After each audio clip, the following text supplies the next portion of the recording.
건배! 고생들 했다오. 장례식장 안이 웃음소리로 가득했습니다. 하얀 국화꽃 사이 빈관 앞에서 4명이 소주잔을 부딪혔죠. 시어머니 정춘자가 잔을 비우며 말했어요. 이제 팔자 한번 제대로 펴보자. 이 사실 알면 관 속에서 벌떡 일어날 텐데 팔자 참 기구하다. 젊은 여자가 웃음을 터뜨리며 말했죠. 4사람은 죽은 사람을 애도하는 게 아니었습니다. 관 속엔 시신조차 없었죠. 물에 떠내려가서 못 찾았다니까 더 좋지 뭐. 시아버지 박성철이 입꼬리를 올렸습니다. 바로 그때였어요. 장례식장 문이 열렸습니다. 역광 속에서 한 여자가 걸어 들어왔죠. 검은 정장 차림의 그녀 뒤로 경찰과 정장 입은 사람들이 줄지어 들어섰어요. 소주잔을 든 4명의 얼굴이 하얗게 질렸습니다. 어떻게? 정춘자의 입에서 신음이 새어나왔죠. 죽었어야 할 며느리가 살아서 서 있었으니까요. 여자가 입을 열었습니다. 제 장례식에 참석해 주셔서 감사해요. 그런데 왜 이렇게 즐거워 보이세요? 한서윤이었습니다. 오늘의 이야기 시작 전에 잠시만 구독 버튼을 눌러주세요. 댓글로 시청하고 계신 곳을 말해주세요. 반갑게 인사드리겠습니다. 그럼 이야기 바로 시작하겠습니다. 몇 년 전으로 돌아갑니다. 한서윤은 26살에 결혼을 했어요. 예식장은 작았죠. 하객은 10명도 채 안 됐습니다. 신부 쪽 하객석은 텅 비어 있었어요. 신부 부모님은요? 주례가 조심스럽게 물었죠. 오시지 못했습니다. 서윤이 담담하게 대답했어요. 신랑 쪽 하객들이 수군거렸습니다. 부모도 안 오나? 뭔가 문제 있는 거 아냐? 서윤은 신경 쓰지 않았어요. 이미 예상했던 반응이었거든요. 부모님과는 연락을 끊은 지 오래였습니다. 이유가 있었죠. 서윤은 평범한 삶을 원했어요. 회사 다니고 퇴근 후엔 좋아하는 드라마 보고 주말엔 동네 카페에서 책 읽는 그런 일상이요. 하지만 부모는 달랐습니다. 내가 왜 그런 삶을 살아야 하니? 어머니가 물었었죠. 그냥 좋아서요. 우린 내가 이어받길 바랐어. 아버지의 목소리는 단호했어요. 서윤은 고개를 저었습니다. 전 제 방식대로 살고 싶어요. 그날 이후 연락이 끊겼죠. 서윤은 스스로 독립했어요. 작은 원룸에서 생활하며 백화점 명품관에서 일했습니다. 월급은 넉넉하진 않았지만 자유로웠어요. 그렇게 1년쯤 지났을 때 박재민을 만났습니다. 백화점 근처 카페에서였죠. 여기 자리 있나요? 재민이 웃으며 물었어요. 네, 앉으세요. 몇 번 마주치다 보니 자연스럽게 이야기를 나누게 됐습니다. 재민은 친절했어요. 힘든 일 있으면 언제든 말해요. 고마워요. 서윤은 그 따뜻함이 좋았습니다. 석 달 뒤 재민이 청혼했죠. 나랑 결혼해 줄래요? 서윤은 망설이지 않았어요. 네. 결혼 준비는 간단했습니다. 작은 예식장을 예약하고 드레스는 대여했어요. 부모님은 초대 안 해요? 재민이 물었죠. 연락하고 지내지 않아서요. 괜찮아요. 그래요? 그럼 우리 둘이서 시작하면 되죠. 재민은 이해해주는 것처럼 보였습니다. 결혼식 날 서윤은 혼자 대기실에 앉아 있었어요. 거울 속 자신을 바라봤죠. 이제 새로운 가족이 생기는 거야. 마음이 설렜습니다. 식이 끝난 뒤 시댁 식구들과 첫 식사 자리가 마련됐어요. 장소는 족발집이었습니다. 우리 집이야. 직접 운영하거든. 시어머니 정춘자가 말했어요. 앞으로 자주 와야 할 거야. 명절엔 당연히 오는 거고. 서윤이 고개를 숙였습니다. 네, 어머님. 시아버지 박성철이 소주를 따르며 물었죠. 그래서 댁 부모님은 왜 안 오셨어? 서윤이 잠시 망설이다 입을 열었어요. 부모님은 계세요. 하지만 연락하지 않고 지내고 있어요. 왜? 정춘자가 눈을 가늘게 떴습니다. 제가 평범하게 살고 싶다고 했더니 결혼도 반대하셨어요. 그래서 제가 먼저 연락을 끊었습니다. 평범하게 재민의 동생이 코웃음을 쳤어요. 그래서 백화점 다니는 거야? 네. 명품관에서 일해요. 식탁이 조용해졌습니다.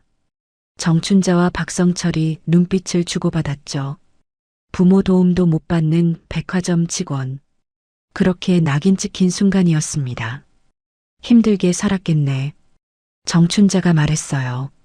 하지만 목소리엔 동정이 아니라 무언가 다른 감정이 섞여 있었죠.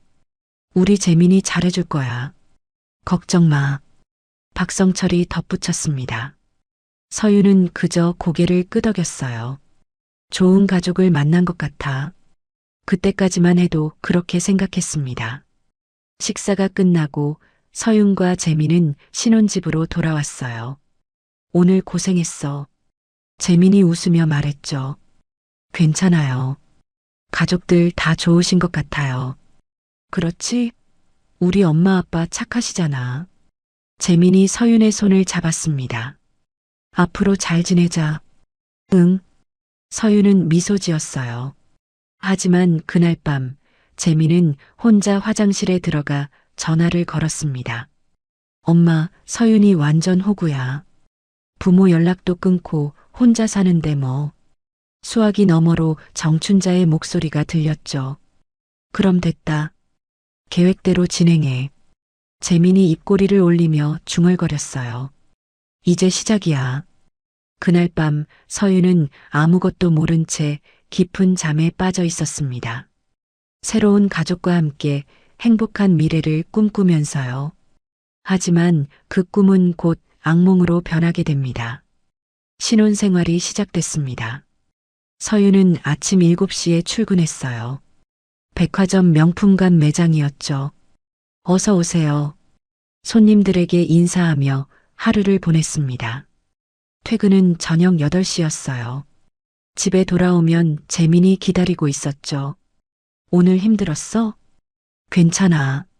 저녁 먹자. 평범한 일상이었습니다. 하지만 시댁과의 관계는 달랐어요. 결혼 일주일 후 정춘자에게서 전화가 왔죠. 서윤아, 내일 시간 돼? 네, 어머님. 무슨 일이세요? 집에 좀 와. 할 얘기가 있어서. 서윤은 다음날 시댁을 찾아갔습니다. 족발집 안은 김이 자욱했어요. 왔어? 앉아. 정춘자가 식탁을 가리켰죠.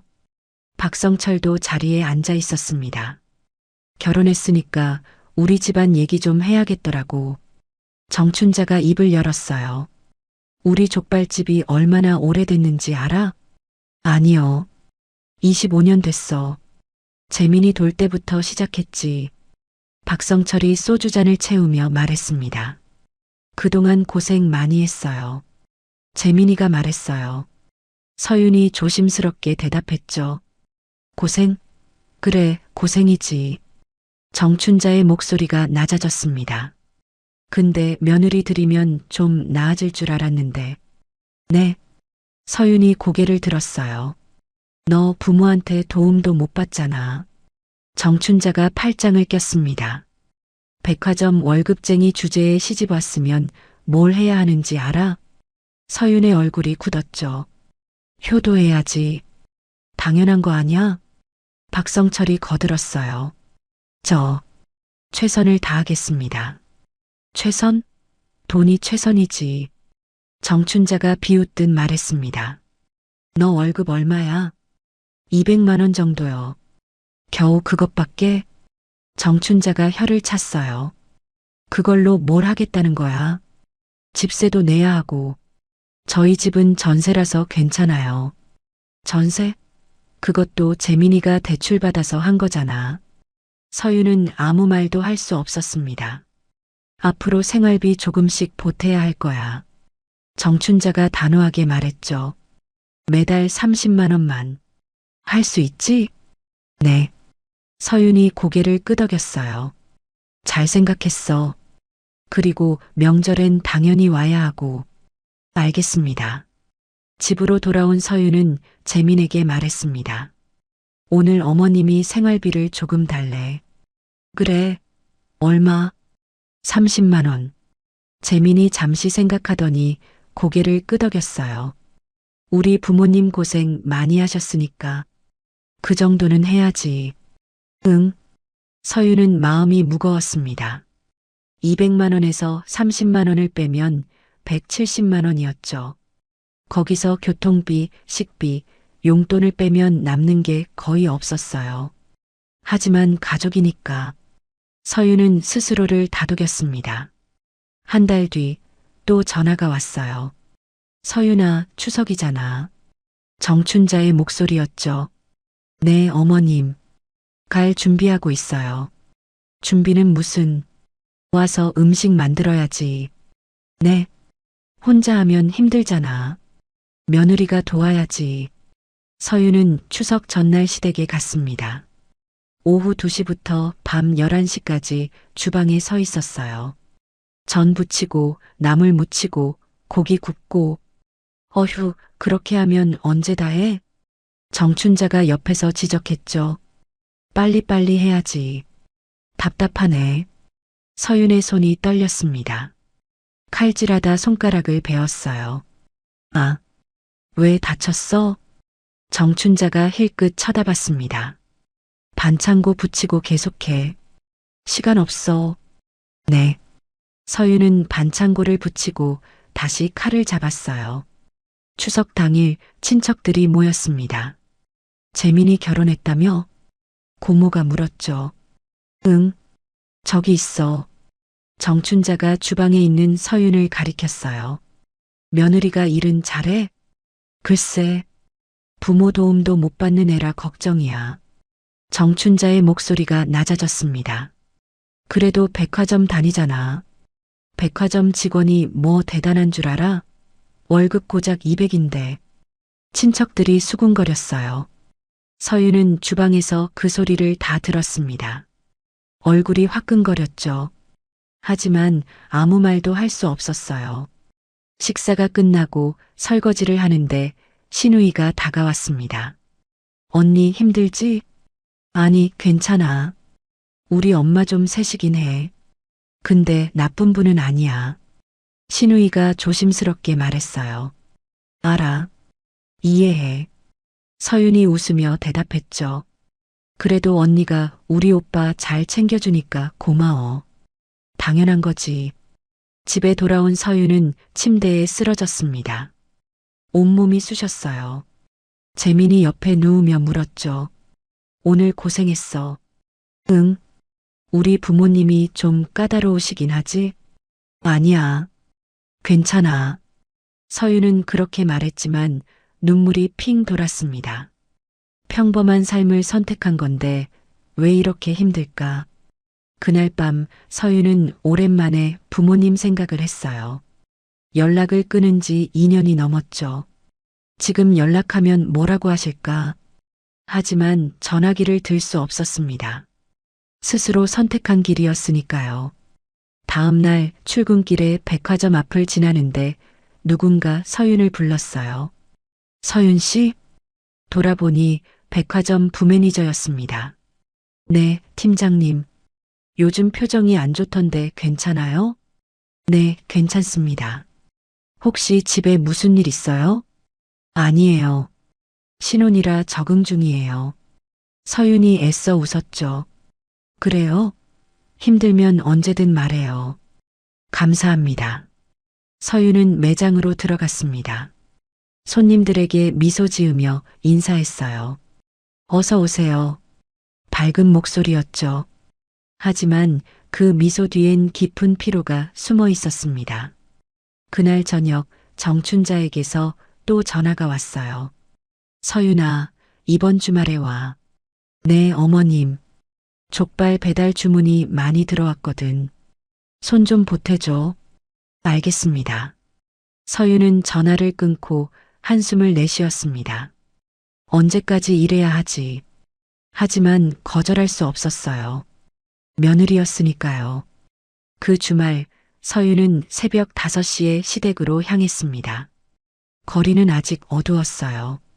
족발집 문을 열자 정춘자가 앞치마를 입고 서 있었죠. 왔어?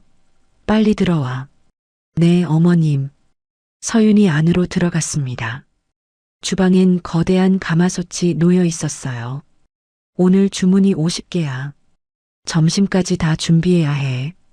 정춘자가 족발을 가리켰습니다. 저기 있는 거 다 삶아야 해. 할 수 있지? 네. 서윤은 긴 집게를 들었어요. 뜨거운 김이 얼굴을 때렸죠. 가까이 가. 그래야 제대로 뒤집지.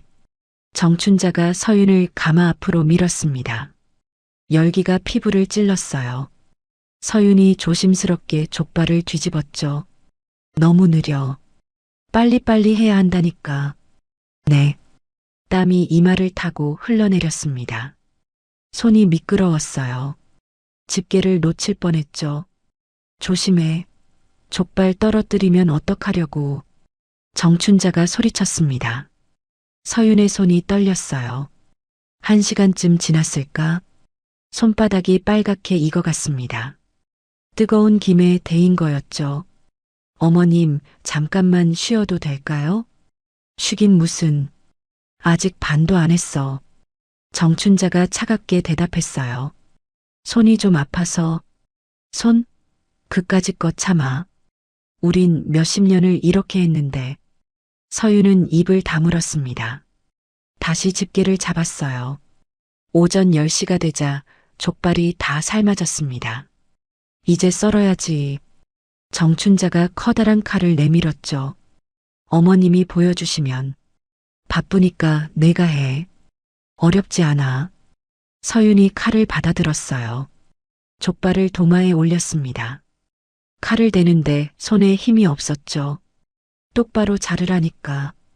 울퉁불퉁하면 손님들이 뭐라고 하겠어. 정춘자의 목소리가 날카로워졌습니다. 서윤이 힘을 주자 칼이 미끄러졌어요. 손가락을 베었습니다. 아, 피가 흘러나왔죠. 또 다쳤어? 어휴, 답답해 죽겠네. 정춘자가 혀를 찼습니다. 반창고 붙이고 와. 빨리. 네. 서윤은 화장실로 달려가 손을 씻었어요. 거울 속 자신의 얼굴을 봤습니다. 창백하고 지쳐 보였죠. 왜 이러고 살지. 하지만 다시 주방으로 돌아갔어요. 족발을 계속 썰었습니다. 점심때가 되자 배달 주문이 쏟아졌어요. 서윤아, 포장 좀 도와줘. 박성철이 말했습니다. 네, 아버님. 서윤은 족발을 비닐봉지에 담았어요. 양념장도 함께 넣었죠. 빨리 안 해? 배달 나가야 한다고. 정춘자가 재촉했습니다. 서윤의 손이 더 빨라졌어요. 정신없이 움직였죠.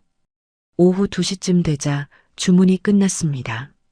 서윤은 의자에 주저앉았어요. 온몸이 축 늘어졌습니다. 밥 먹어. 정춘자가 식판을 내밀었죠. 냉면이었어요. 감사합니다. 서윤이 젓가락을 들었습니다. 배가 고팠지만 입맛이 없었어요. 밥도 제대로 못 먹어? 체력이 없으니까 일도 못하지. 정춘자가 중얼거렸습니다.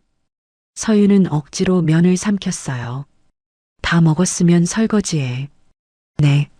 서윤은 일어나 주방으로 갔습니다. 싱크대엔 그릇이 산더미처럼 쌓여 있었어요. 손을 물에 담그자 베인 상처가 쓰라렸습니다. 하지만 참았죠. 1시간 뒤 설거지가 끝났어요. 다 했어요. 그래. 그럼 이제 가봐. 정춘자가 손을 휘저었습니다. 수고했어요. 서윤이 인사했죠. 대답은 없었습니다. 집으로 돌아오는 길, 서윤은 버스 안에서 손을 내려다봤어요. 빨갛게 부어오른 손바닥, 반창고 붙인 손가락, 물집이 잡힌 엄지. 이게 맞는 걸까? 눈물이 핑 돌았습니다. 하지만 흘리지 않았어요. 집에 도착하자 재민이 게임을 하고 있었습니다. 왔어? 응. 엄마가 고맙대. 그래. 서윤은 화장실로 들어가 샤워를 했어요. 뜨거운 물이 몸을 적셨죠. 하지만 피로는 씻겨 내려가지 않았습니다. 그날 밤 서윤은 침대에 누워 천장을 바라봤어요. 재민은 옆에서 코를 골고 있었죠. 내가 선택한 삶이야. 버텨야 해. 스스로를 다독였습니다. 다음 주에도 전화가 왔어요. 서윤아, 또 주문 많이 들어왔어. 올 수 있지? 네, 어머님. 그 다음 주에도, 그 다음 주에도. 서윤은 매주 새벽 족발집으로 향했습니다. 손은 점점 거칠어졌어요. 허리는 자주 아팠죠.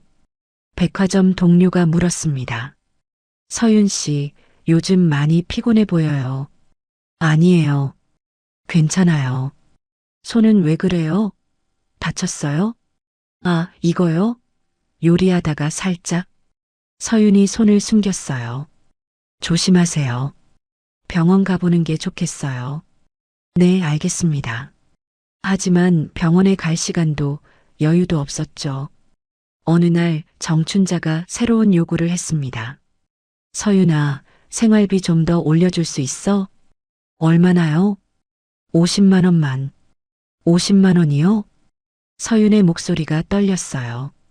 왜 못해? 우리가 너 먹여 살리는 것도 아니고. 아니에요. 할게요. 잘 생각했어. 전화를 끊은 서윤은 통장을 확인했습니다. 잔고는 거의 바닥이었어요. 어떻게 하지? 머리가 복잡했습니다. 재민에게 말하자니 또 부모님 편을 들게 뻔했죠. 혼자 견뎌야 해. 서윤은 그렇게 결심했습니다. 하지만 마음 한구석에선 작은 의문이 자라고 있었어요. 정말 이게 가족인가? 그 의문은 점점 커져갔습니다. 며칠 뒤 서윤은 시댁 주방에서 또다시 족발을 삶고 있었어요. 땀이 비 오듯 흘러내렸죠. 정춘자가 옆에서 지켜보고 있었습니다. 그래도 요즘 좀 나아졌네. 처음보단. 감사합니다. 근데 서윤아. 네. 너 부모 진짜 연락 안 해? 네. 연락 안 합니다. 그럼 유산 같은 거 기대하지 마. 정춘자가 웃으며 말했어요. 아무것도 기대하지 않아요. 그래. 그게 나아. 서윤은 고개를 숙였습니다. 내가 뭘 기대하겠어. 이미 아무것도 기대하지 않고 있었으니까요. 그날 오후 집으로 돌아온 서윤은 거울 앞에 섰어요. 거울 속 자신은 낯설었습니다. 몇 달 전만 해도 웃고 있던 얼굴. 지금은 지쳐 있었죠. 언제까지 이렇게 살아야 할까? 그때는 몰랐습니다. 더 큰 계획이 자신을 향해 다가오고 있다는 걸. 결혼한 지 석 달이 지났습니다. 어느 저녁 재민이 퇴근한 서윤에게 말을 꺼냈어요. 서윤아, 보험 하나 들어야 할 것 같아. 보험? 서윤이 고개를 들었죠. 응. 우리 둘 다 일하잖아. 혹시 모를 일 대비해야지. 재민이 서류 뭉치를 꺼냈습니다. 두꺼웠어요. 무슨 보험인데? 적금이랑 연금이랑 실손보험 다 묶인 거야. 회사에서 단체로 가입하면 싸게 해준대. 서윤이 몇 장 넘겨봤습니다. 전문 용어 투성이었죠. 이게 다 필요한 거야? 당연하지. 나중에 애 낳으면 학자금도 필요하고 아프면 병원비도 들잖아. 재민이 웃으며 말했어요. 너도 알잖아. 부모님 도움 못 받으니까 우리끼리 준비해야지. 서윤이 잠시 망설였습니다.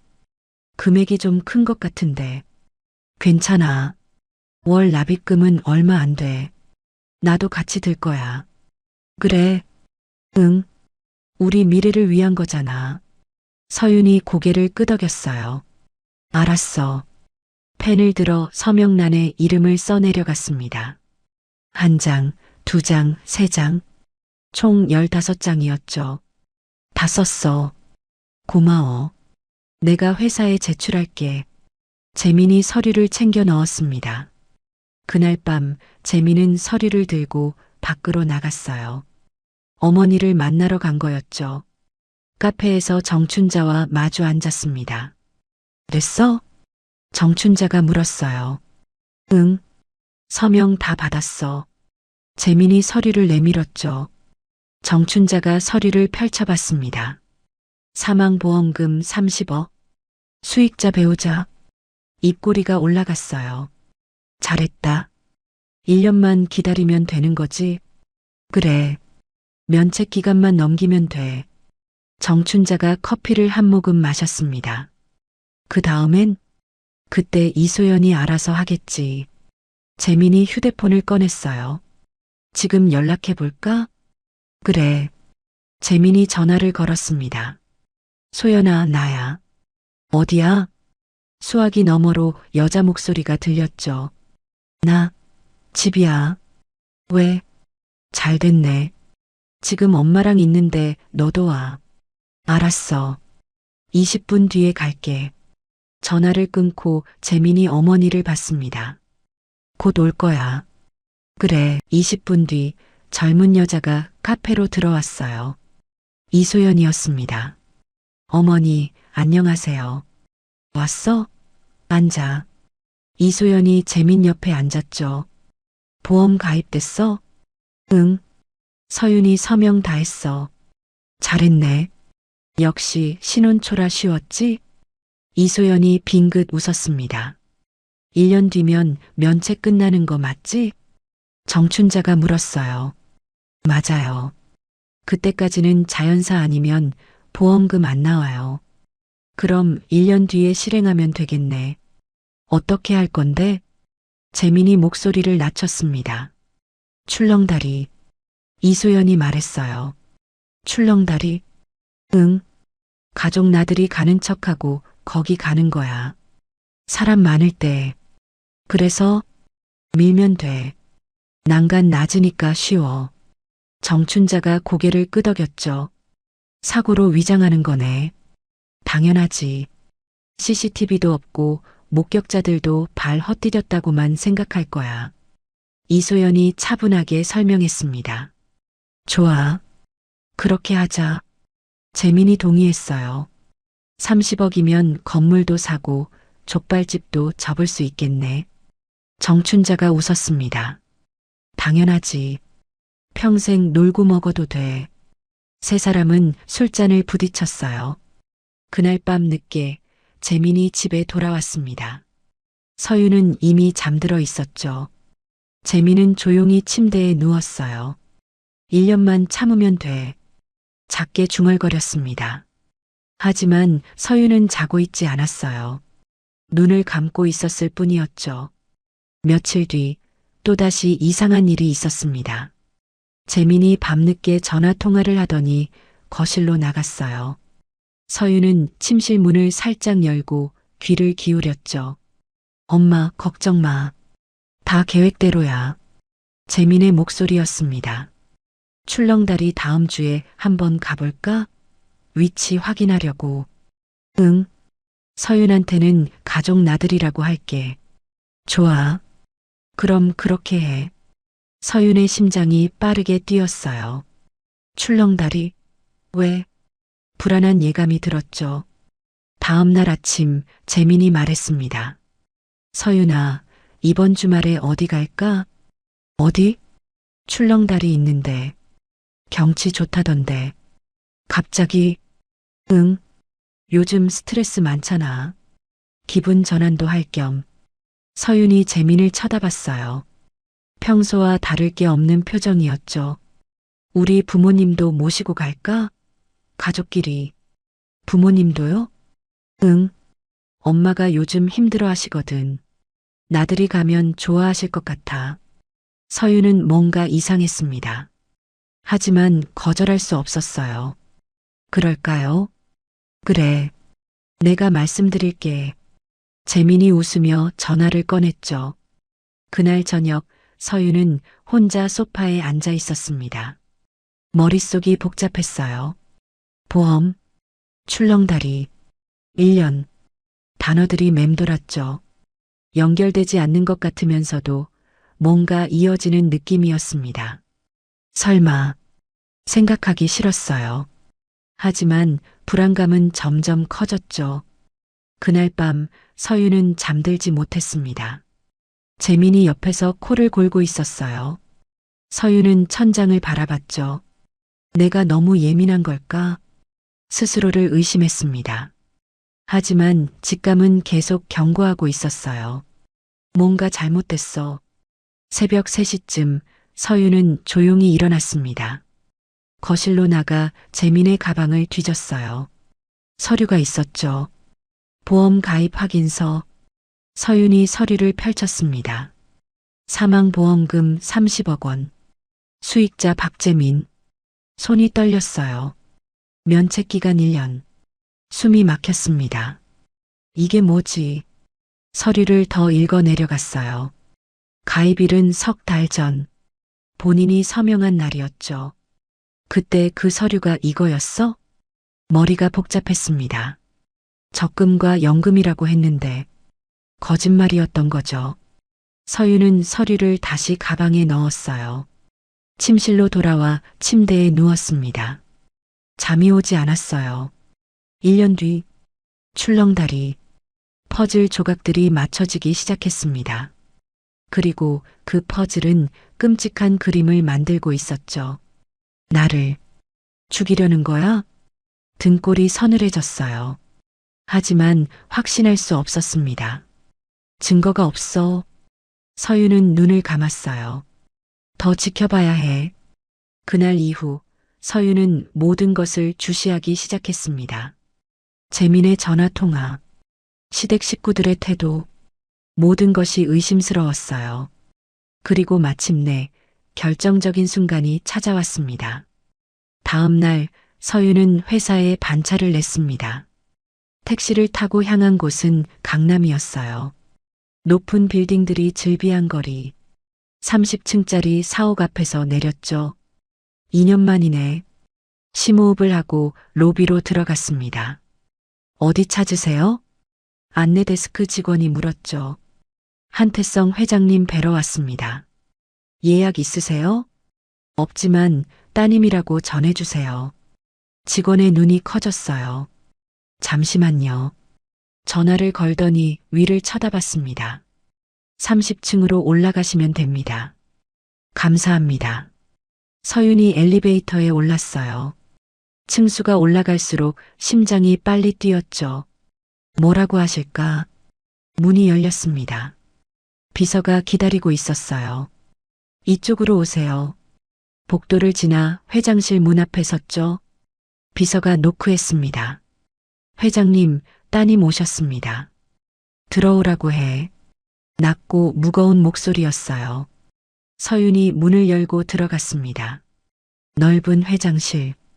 통유리 너머로 서울 시내가 한눈에 보였죠. 책상 앞에 한 남자가 앉아 있었어요. 60대 초반. 서윤의 아버지 한태성이었습니다. 앉아라. 서윤이 소파에 앉았어요. 아버지도 맞은편에 앉았죠. 2년 만이구나. 네. 잘 지냈니? 예. 짧은 대답이었습니다. 한태성이 서윤을 바라봤어요. 얼굴이 많이 상했구나. 그래요? 살도 빠지고 손도 거칠어졌어. 아버지의 눈빛이 깊어졌죠. 무슨 일이 있었니? 서윤이 입술을 깨물었습니다. 눈물이 핑 돌았어요. 아버지, 말해봐라. 죄송해요. 뭐가? 제가 선택한 길이었는데 이렇게 찾아와서.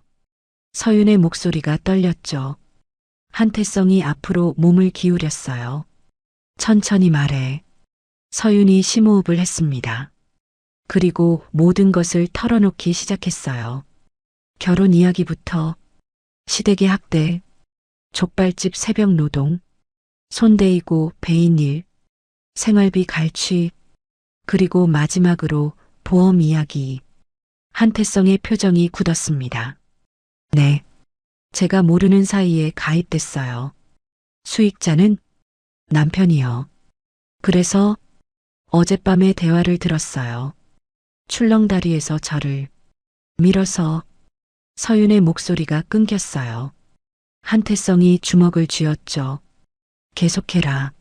사고로 위장할 거래요. 1년 뒤에, 1년 뒤면 넉 달 남았어요. 회장실이 조용해졌습니다. 한태성이 창밖을 바라봤어요. 왜 진작 말하지 않았니? 제가 선택한 삶이었으니까요. 스스로 책임져야 한다고 생각했어요. 책임? 죽을 뻔한 걸 알면서 확신이 없었어요.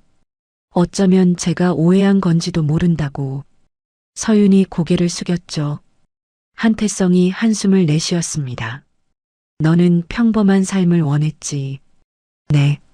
나는 그게 이해가 안 됐어. 왜 이 모든 걸 버리고 그런 삶을 선택하는지. 아버지의 목소리가 부드러워졌어요. 하지만 지금은 알 것 같구나. 아버지, 넌 자유가 좋았던 거야. 책임도 부담도 없는. 한태성이 딸을 바라봤죠. 그런데 그 자유가 이렇게 너를 위험에 빠뜨릴 줄은 몰랐구나. 죄송합니다. 사과할 일이 아니야. 한태성이 전화기를 들었어요. 실장, 지금 들어와. 잠시 후 문이 열렸습니다. 정장 입은 남자가 들어왔죠. 변호사 3명, 즉시 소집해. 형사 전문가 포함해서. 알겠습니다. 그리고 사람 몇 명 더 붙여. 내 딸 보호할 사람. 지금 바로 하겠습니다. 실장이 나갔어요. 한태성이 서윤을 봤습니다. 이제부터 내가 처리할 거다. 하지만 너 혼자 감당할 일이 아니야. 이건 범죄야. 어떻게 하실 건데요? 증거를 모을 거다. 확실하게. 한태성이 책상으로 가 서류를 꺼냈어요. 보험 관련 서류 있니?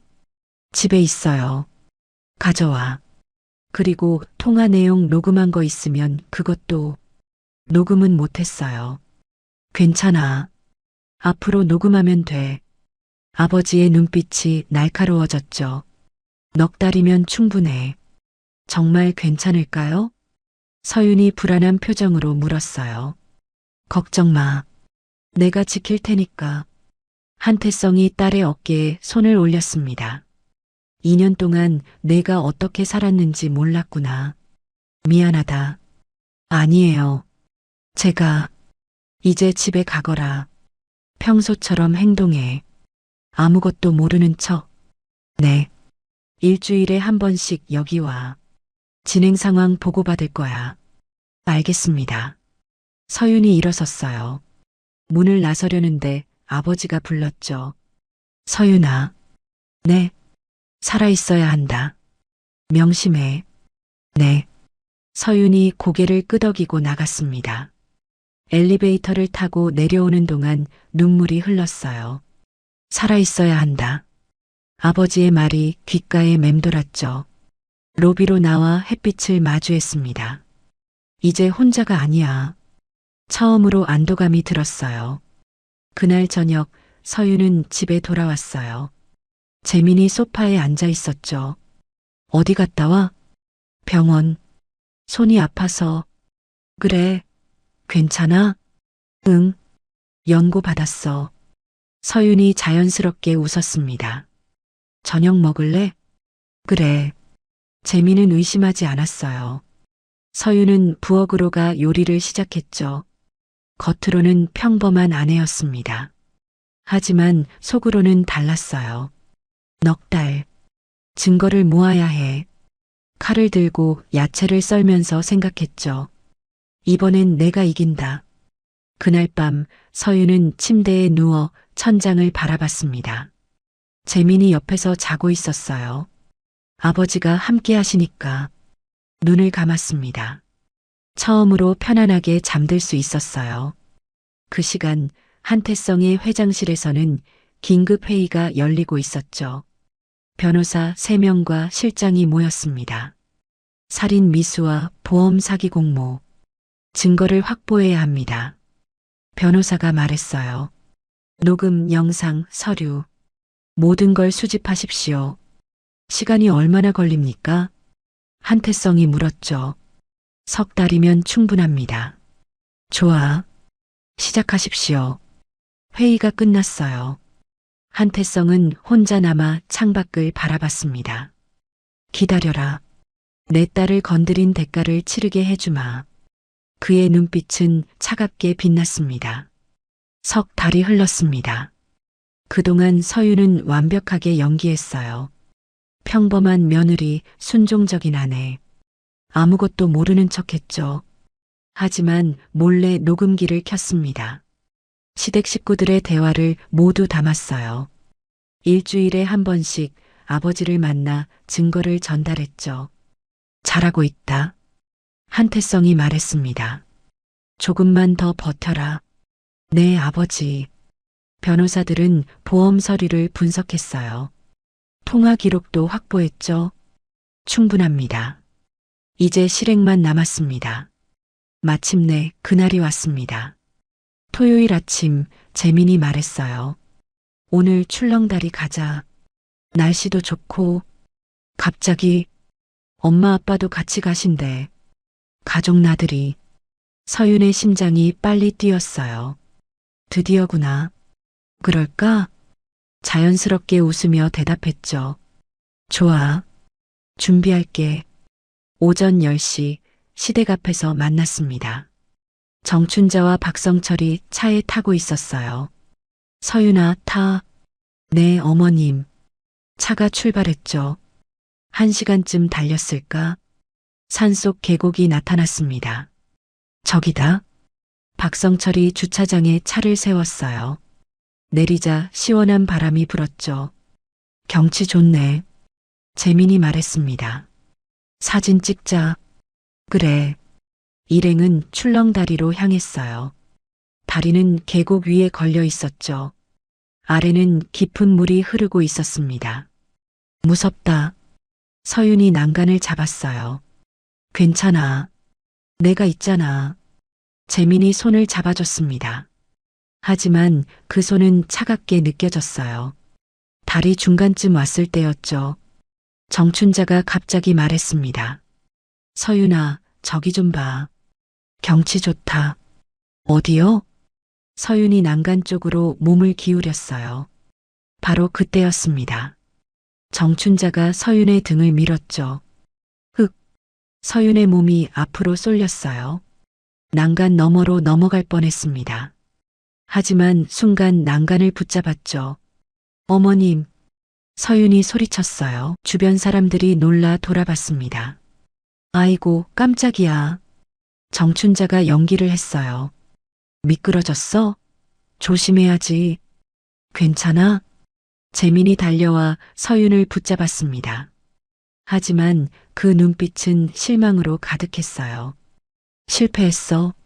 서윤은 그걸 알았죠. 집에 가요. 무서워요. 그래, 가자. 일행은 주차장으로 돌아왔습니다. 차 안은 침묵으로 가득했어요. 정춘자와 박성철이 눈빛을 주고받았죠. 다음 기회를 노려야 해.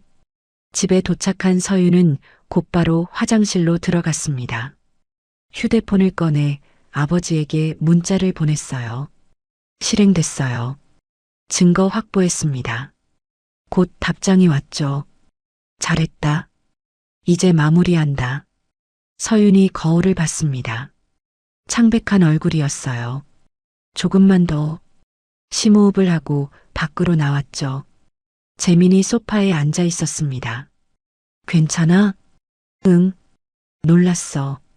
조심해야지. 위험한 곳이었어. 재민의 말투는 평범했어요. 하지만 서윤은 알았죠. 거짓말이야. 그날 밤 재민은 밖으로 나가 전화를 걸었습니다. 서윤은 문틈으로 귀를 기울였어요. 엄마, 실패했어. 어떻게 된 거야? 정춘자의 목소리가 들렸죠. 사람들이 너무 많았어.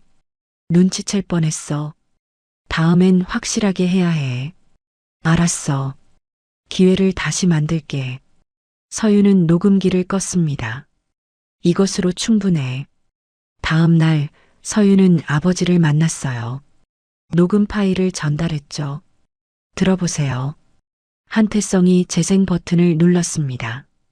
재민과 정춘자의 대화가 흘러나왔어요. 실패했어. 다음엔 확실하게.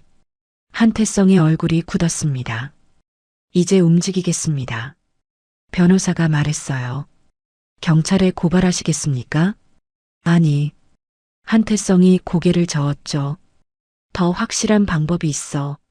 무슨 뜻입니까? 장례식을 치를 거야. 네. 서윤이 눈을 크게 떴어요. 서윤이 죽은 걸로 만드는 거지. 한태성이 설명했습니다. 출렁다리에서 떨어져 실종됐다고 발표해. 시신은 못 찾았다고. 그럼 장례식을 치르는 거야. 그들이 원하는 대로. 변호사가 고개를 끄덕였어요. 그때 보험금을 청구하겠죠. 맞아. 그 순간 체포하는 거야. 하지만 위험하지 않습니까? 서윤은 안전한 곳에 있을 거야. 한태성이 딸을 봤죠. 넌 죽은 사람이 되는 거다. 며칠만. 알겠습니다. 서윤이 대답했어요. 무섭지 않니? 아니요. 끝낼 수 있다면. 그날부터 계획이 실행됐습니다. 사흘 뒤 뉴스가 나왔어요. 계곡에서 실종 사고. 29살 여성 수색 중. 재민이 뉴스를 보며 전화를 걸었죠. 엄마 봤어? 응. 드디어구나. 이제 장례 준비해야지. 보험금은 언제 나와? 한 달 뒤래. 시신 못 찾으면 사망 처리된대. 좋아. 기다리자. 서윤은 안전가옥에 숨어 있었습니다. 창밖을 바라보며 생각했어요. 곧 끝나. 며칠이 지나자 수색이 중단됐죠. 시신 발견 못함. 사망 추정. 공식 발표가 났습니다. 재민은 장례식장을 예약했어요. 3일장으로 할게요. 관은 빈 걸로 하시겠습니까? 네. 시신이 없으니까요. 장례식 날짜가 잡혔습니다. 그날 서윤은 정장을 입고 거울을 봤어요. 마지막이야. 한태성이 옆에 섰죠. 준비됐니? 네. 가자. 내 장례식에. 차가 출발했습니다. 장례식장을 향해. 그곳에서 모든 게 끝날 예정이었죠. 차 안에서 서윤은 창밖을 바라봤어요. 이제 진짜 끝이야. 주먹을 쥐었습니다. 곧 도착할 장례식장. 그곳에서 죽은 사람이 살아 돌아올 거예요. 그리고 진실이 드러날 겁니다. 모든 거짓말이 무너지는 순간. 서윤은 그 순간을 기다리고 있었죠. 장례식장 입구에 고 한서윤이라는 현수막이 걸렸습니다. 문상객은 거의 없었어요. 시댁 식구들과 몇몇 친척뿐이었죠. 빈소안 관 앞에 영정 사진이 놓여 있었습니다. 하지만 관 속은 텅 비어 있었어요. 정춘자가 검은 상복을 입고 앉아 있었죠. 눈물은 없었습니다. 오히려 입꼬리가 살짝 올라가 있었어요. 고생 많으셨습니다. 몇몇 사람들이 조문했습니다. 네, 감사합니다.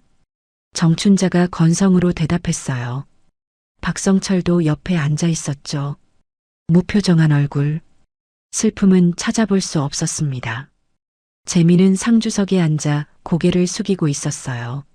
하지만 눈은 웃고 있었죠. 드디어 끝났어. 오후 2시쯤 친척들이 모였습니다. 조문이 끝나자 분위기가 바뀌었어요. 이제 식사나 하자. 박성철이 일어났습니다.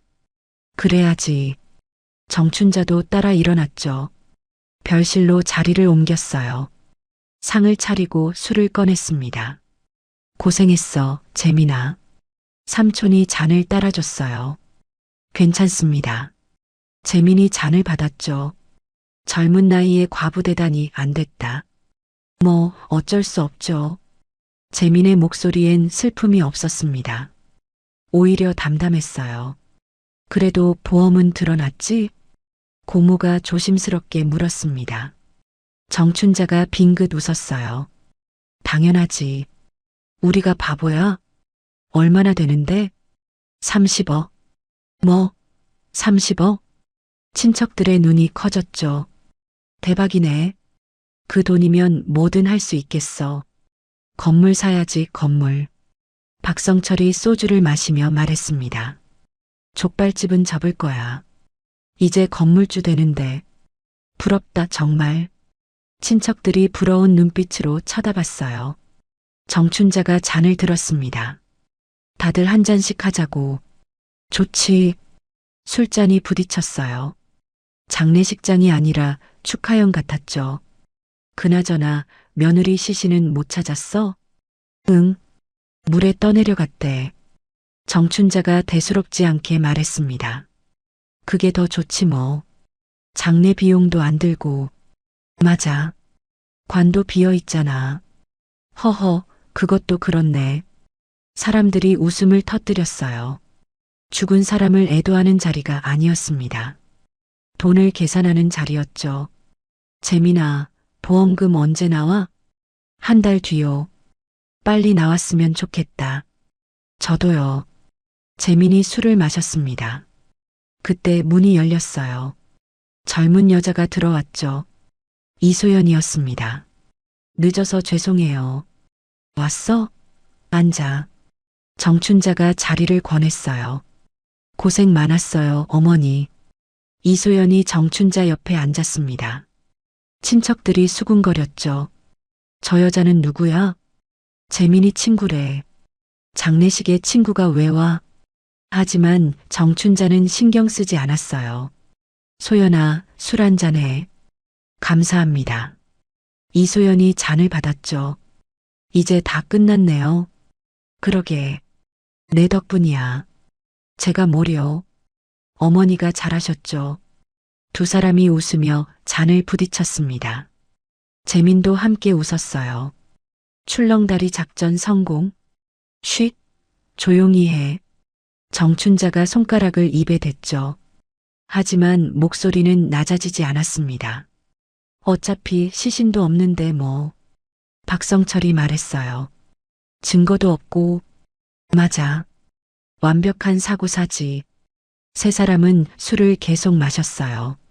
취기가 오르자 더 대담해졌죠. 서윤이 그렇게 순진할 줄 몰랐어.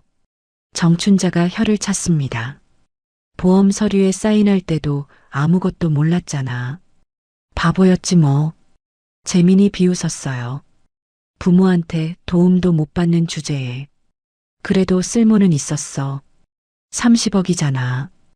이소연이 말했죠. 며느리 하나 잘 써먹었지. 정춘자가 웃음을 터뜨렸습니다. 다른 친척들도 따라 웃었어요. 장례식장이 웃음소리로 가득 찼습니다. 죽은 사람에 대한 예의는 없었어요. 오직 돈 계산뿐이었죠. 건물은 어디다 살 거야? 강남이 좋을까? 아니야, 분당이 낫지. 월세 받으면 얼마나 될까? 한 달에 1,000만 원은 되겠지. 와, 대박. 사람들의 눈이 반짝였어요. 탐욕으로 가득한 눈빛이었죠. 오후 4시쯤 술자리가 무르익었습니다. 정춘자가 일어나 관 앞으로 갔어요. 빈 관을 쓰다듬으며 중얼거렸죠. 서윤아, 고마워. 덕분에 우리 인생 피겠다. 비웃는 투였습니다. 박성철도 다가왔어요. 평생 족발이나 삶을 뻔했는데 말이야. 이제 건물 주지. 두 사람이 웃었어요. 재민도 관 앞에 섰습니다. 미안해, 서윤아. 근데 어쩔 수 없었어. 돈이 필요했거든. 전혀 미안해 보이지 않았죠. 이소연이 재민의 팔을 잡았습니다. 이제 우리 결혼할 수 있겠네. 그래. 1년쯤 뒤에. 너무 빨리 하면 의심받잖아. 알아. 적당히 기다렸다가 하자. 네 사람은 빈 관을 앞에 두고 웃고 있었어요. 그 모습은 소름 끼쳤습니다. 인간이 어떻게 저렇게 될 수 있을까? 오후 5시. 친척들이 하나둘 돌아가기 시작했어요. 조심해서 가. 응, 나중에 건물 구경시켜줘. 그래, 언제든지. 빈소엔 정춘자, 박성철, 재민, 이소연만 남았습니다. 후유, 거칠해하느라 힘들었네. 정춘자가 상복을 벗으며 말했어요. 이제 끝이야. 아니, 이제 시작이지. 박성철이 웃었습니다. 30억으로 새 인생. 네 사람은 다시 술잔을 들었어요. 건배. 잔이 부딪혔죠. 바로 그때였습니다. 장례식장 문이 열렸어요. 모두의 시선이 문 쪽으로 향했습니다. 역광 속에서 누군가 걸어 들어오고 있었죠. 검은 정장을 입은 여자. 그 뒤로 여러 사람들이 따라 들어왔어요. 정춘자의 얼굴이 하얗게 질렸습니다. 손에 들고 있던 술잔이 바닥에 떨어졌어요. 어떻게? 떨리는 목소리가 새어나왔죠. 박성철도 얼어붙었어요. 재민의 입이 벌어졌습니다. 이소연은 뒤로 물러섰죠.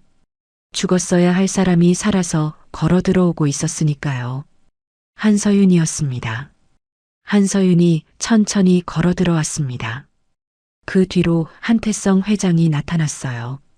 정장 입은 변호사 3명, 그리고 경찰관 5명이 함께였죠. 정춘자가 뒷걸음질 쳤습니다. 이게 무슨... 목소리가 떨렸어요. 서윤이 빈 관 앞에 섰습니다. 관 뚜껑을 쓰다듬으며 말했죠. 제 장례식에 참석해 주셔서 감사합니다. 차분한 목소리였어요. 그런데 왜 이렇게 즐거워 보이셨어요? 재민이 얼굴이 새하얗게 질렸습니다. 서윤아, 내가 어떻게... 죽었어야 했죠? 서윤이 재민을 똑바로 쳐다봤어요. 출렁다리에서 떨어져서 박성철이 벽에 붙었습니다. 아니, 우리가... 변명하지 마세요. 서윤이 손을 들었죠. 한태성이 앞으로 나왔습니다. 내 소개를 하겠네.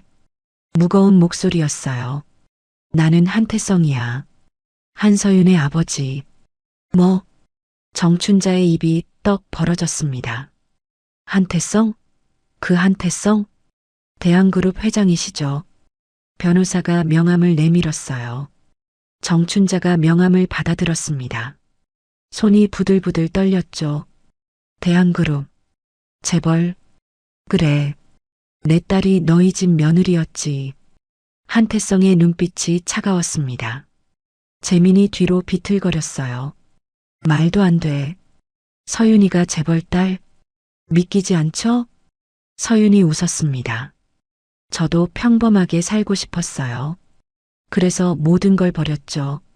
하지만 당신들은 그걸 이용했어요. 변호사가 서류 뭉치를 꺼냈습니다.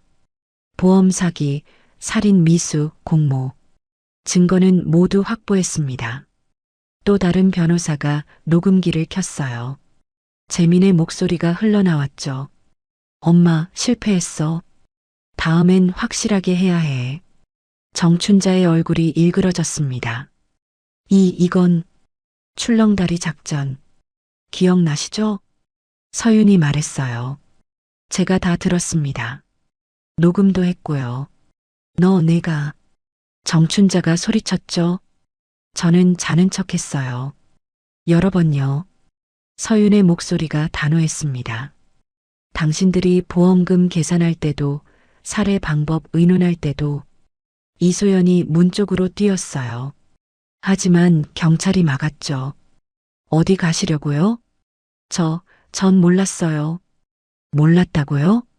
변호사가 또 다른 녹음을 틀었습니다. 이소연의 목소리였어요. 신혼초가 심사통과 제일 쉽다니까.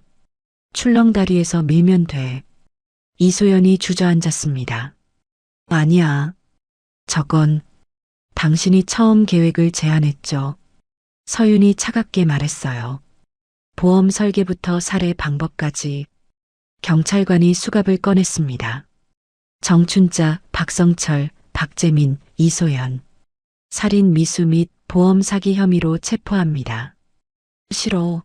나 안 가. 정춘자가 소리쳤어요. 하지만 경찰은 가차 없었습니다. 수갑이 채워졌죠. 나 억울해. 그 계집애가 거짓말하는 거야. 증거가 있습니다.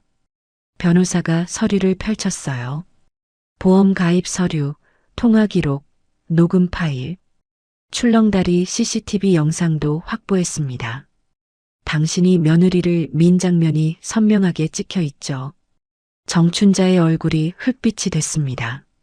재민이 서윤에게 다가가려 했어요. 서윤아, 오해야. 나는 오해?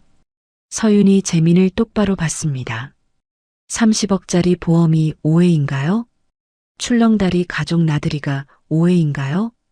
제 장례식에서 웃으며 건물 얘기하신 것도 오해인가요? 재민이 입을 다물었어요. 할 말이 없었죠. 저는 당신을 사랑했어요. 서윤의 목소리가 떨렸습니다. 평범한 삶을 함께 살고 싶었어요. 하지만 당신은 저를 돈으로 계산했죠. 재민이 고개를 숙였습니다. 경찰이 그를 끌고 나갔어요. 박성철도 순순히 따라갔습니다. 이소연은 울며 끌려갔죠. 살려주세요. 제발. 하지만 아무도 그녀의 말을 듣지 않았습니다. 마지막으로 정춘자가 남았어요. 수갑찬 채 서윤을 노려봤죠. 너 같은 계집애가 우릴 속였어? 속인 게 아닙니다. 서윤이 차분하게 말했어요. 저는 그냥 살고 싶었을 뿐이에요. 평범하게, 자유롭게. 하지만 당신들이 그걸 허락하지 않았죠. 정춘자가 이를 갈았습니다. 재벌 딸 주제에 왜 숨기고 살았어? 그게 잘못인가요? 서윤의 눈에 눈물이 고였어요. 제가 누구든 학대해도 되는 건 아니잖아요. 새벽마다 족발 삼키며 손대이고, 생활비 뜯기고, 월급 갈취당하고, 그게 며느리 맞나요? 정춘자는 아무 말도 하지 못했습니다. 경찰이 그녀를 끌고 나갔어요. 나라고. 비명이 복도에 울려 퍼졌죠. 장례식장이 조용해졌습니다. 서윤이 빈관 앞에 섰어요. 한태성이 딸 옆에 섰죠. 괜찮니? 네, 아버지. 잘 견뎠구나. 아버지 덕분이에요. 한태성이 딸의 어깨를 감쌌습니다. 이제 집으로 가자. 네. 두 사람이 장례식장을 나섰어요. 밖에는 햇살이 따스했습니다. 서윤이 하늘을 올려다봤어요. 이제 진짜 자유네요. 그래. 이제 내가 원하는 대로 살아라. 평범하게요? 응. 내가 원한다면. 서윤이 미소 지었습니다. 진짜 미소였어요. 그날 저녁 뉴스가 나왔습니다. 대한그룹 회장 딸 살인 미수 사건 피해자로 밝혀져. 시댁 식구들 30억 보험금 노리고 살해 시도. 현재 전원 구속 기소. 세상이 떠들썩했어요. 하지만 서윤은 조용히 커피를 마시고 있었죠. 작은 카페에서 창밖을 바라보며 생각했습니다. 평범한 게 이렇게 소중한 건지 몰랐어. 핸드폰이 울렸어요. 아버지였습니다. 서윤아, 회사 일 도와줄 생각 없니? 아니요, 아버지. 여전히 평범하게 살고 싶니? 네. 그게 제가 원하는 삶이에요. 한태성이 웃었습니다. 알았다. 내 마음대로 해라. 감사합니다. 전화를 끊었어요. 서윤은 다시 커피를 마셨습니다. 따뜻했어요. 이제 시작이야. 진짜 내 삶. 그렇게 서윤의 새로운 인생이 시작됐습니다. 석 달 뒤 법정에서 판결이 났어요. 정춘자 살인 미수로 징역 15년, 박성철 공모죄로 징역 10년, 박재민 살인 미수 및 보험 사기로 징역 20년, 이소연 공모 및 교사로 징역 12년. 모두 중형을 받았죠. 서윤은 법정에 있었습니다. 판결문을 들으며 생각했어요. 이제 정말 끝이구나. 법정을 나서는데 기자들이 몰려들었죠. 한서윤 씨, 한 말씀 해주세요. 서윤이 걸음을 멈췄습니다. 마이크 앞에 섰어요. 저는 평범한 삶을 원했을 뿐입니다. 하지만 그걸 이용한 사람들이 있었죠. 사람을 돈으로 계산하는 순간 그 인생은 이미 끝난 겁니다. 짧은 말이었어요. 하지만 무게가 있었죠. 서윤은 고개를 숙이고 떠났습니다. 그날 밤 서윤은 작은 원룸에 혼자 앉아 있었어요. 재벌가 딸이지만 여전히 평범하게 살기로 했죠. 창밖을 바라봤습니다. 별이 빛나고 있었어요. 이제 진짜 내 인생이야. 미소 지었습니다. 그리고 새로운 내일을 기다렸어요. 자유로운, 평범한, 행복한 내일을. 지금까지 사연 빛나는 밤이었습니다. 감사합니다.